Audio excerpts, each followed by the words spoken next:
నమస్తే అండి. నేను రోజు చెప్పేది చదువుతాను అనుకోమాకండి. వాళ్ళ చదువుతాను చూడండి. ఇంకో విషయం గుర్తుంచుకోండి బాగా. ఒక కోటీశ్వరుడు అండి, అంటే కోటీశ్వరుడు అంటే మూటలు ఉంటాయి అనమాట వాళ్ళ ఇంట్లో. అర్థమైందా? ఆ కోటీశ్వరుడు ఎప్పటి నుంచో వెళ్తున్నాడు వాకింగ్కి. బాగా వినండి, బాగా వినండి. ఇది నాకు ఫోన్ చేయండి అండి బాబు. అందరూ ఫోన్ చేస్తా, నాకు చేరేంటి? నేను పిచ్చి పిచ్చిగా మాట్లాడతలేదు కదా. వినండి, బాగా వినండి. అవసరమైతే మందు పని ఆపేసాను. వినండి నేను చెప్పేది, మీకు అర్థమైంది బాగా. ఓహో అనుకొని కోటీశ్వరుడు వాకింగ్కి వెళ్తున్నాడండి. ఆయన ఏం పని చేస్తా నేను చెప్పకూడదు కూడా, కానీ డబ్బు ఉండోడే మూటలు ఉన్నాయి. అయితే ఆ మూటలకి ఇంకొక మూటోడు తగిలాడు. ఎట్టా అనుకోకుండా ఇవాళ తగిలాడు అతనికి. తగిలేసి ఈ కోటీశ్వరుడికి ఆ కోటీశ్వరుడు నాన్న చచ్చిపోతే తద్దినం మీ ఇంటిగా పెట్టు అన్నాడంట. చూసావా? తద్దినం పిండాకుడు. వీడింటికా నుంచి పిండాకుడు పెడతాకి వెళ్తున్నాడంట. అంటే వాకింగ్కి వెళ్ళి పూసుకోవడం, వాసన చూసుకోవడం అంతా అయిపోయింది. వెళ్ళాక ఏం జరిగింది తెలుసా? దానయ్య గారు అన్నాడు, నేను ఎవరినైనండి, వాడు డబ్బు లేకపోయినా నమస్తే అంట, డబ్బుండా నమస్తే అంట. కాదు వీడి కాస్త వ్యవహారం తేడాగా అనుకో, పోరా ఎదవంట. తెలుసా నీకు ఆ విషయం? నేను అంత క్లారిటీ మాడతాను అనమాట. అయితే దానయ్య గారు అన్నాడు, నేను పూజలో ఉండా.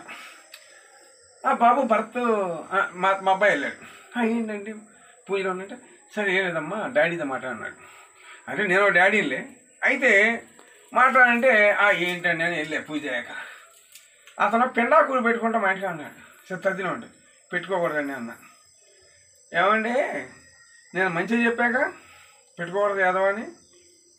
ఇతనేం చేశాడు? చెప్పేసినట్టున్నాడు, ఆగిపోయాడు. ఇక తెల్లారి నుంచి వీళ్ళిద్దరు పెంచి పెట్టడం తెలుసా? ఇట్టా ఉందన్నమాట.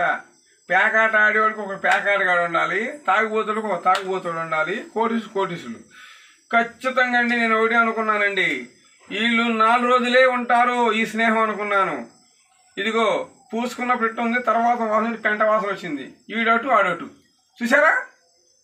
అదే డబ్బుండోడు ఎప్పటికీ వాడి మధ్యలో మనం వెళ్ళకూడదు.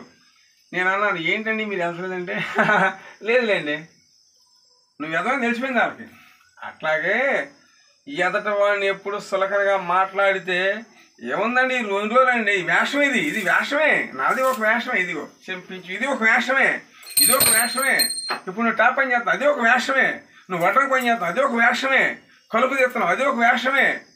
లారీని తోలుతున్నావు, అది ఒక వేషమే. కారు తోలుతావు, అది ఒక వేషమే. ప్రతి ఒక్కడు కూడా వేషం అండి. కాదని చెప్పి ఛాలెంజ్గా నాకు ఫోన్ చేయండి, ఎక్కడ రమ్మని వస్తా. ఏ స్టేజీ కానీ పిలుస్తారా, ఛాలెంజ్ వచ్చేస్తా. ఛాలెంజ్ ఇచ్చాను చూసారా? నాకులాగా ఛాలెంజ్ చేసే ఎవరు పుట్టలేనంతవరకు ఈ ప్రపంచంలో. తెలుసా?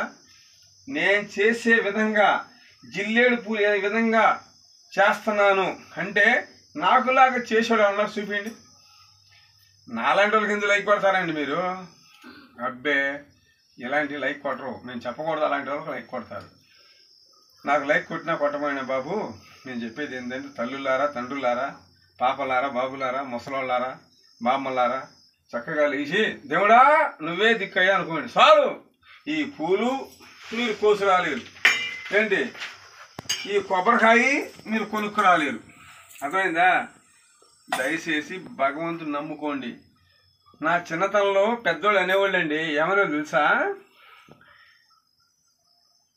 తిడతా చెప్పేవాడంట బాగుపడమని అంట, నవ్వుతూ బాగుండవా అన్నవాడు నాశనం కమ్మనంట. చూసావా? ఎప్పుడు కూడా నేను చెప్పేది ఒరిజినల్ సిద్ధాంతం, వేదాంతం మాత్రం కాదు. అర్థమైందా? అలాగే ప్రతి ఒక్కరూ నా వీడియో చూడండి, షేర్ చేసుకోండి, లైక్ చేసుకోండి. ఏదైనా మా కుటుంబంలో సమస్య ఉందంటారా? మాకు ఎవరో చేశారంటారా? లేదు మాకు గాలి దిగులు పెట్టిందంటారా? చెప్పండి, నేను వస్తాను. అసలు అవునా కాదో చూస్తాను. అంతే. మీ కుటుంబం మరి యథాస్థాయి తెచ్చే శక్తి నా దగ్గర ఉంది. ఇక్కడ రండి, ఎంతమందినో బాగు చేశా. అలాగే ప్రతి ఒక్కరు నా వీడియో షేర్ చేయండి, లైక్ చేయండి. నేను ఫ్రెండ్లీగా మాట్లాడుతున్నాను, సరదాగా మాట్లాడుతున్నాను. ఓకేనా? జై నాగు. ఓం భగవతే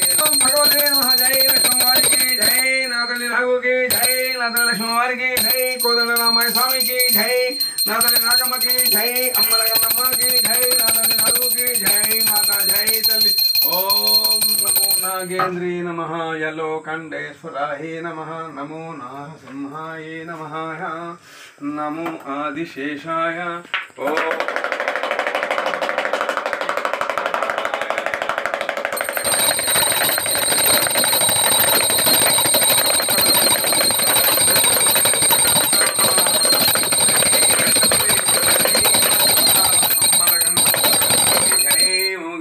तल्ली की जय ओम भगवते नमः नमो आदिशेषाय लोकंडेश्वराय नमः ओम भगवते नमः जय तल्ली माता की जय अम्मलगन्नम्मा की जय ममगन्नम्मा तल्ली की जय माता जय तल्ली ओम भगवते नमः।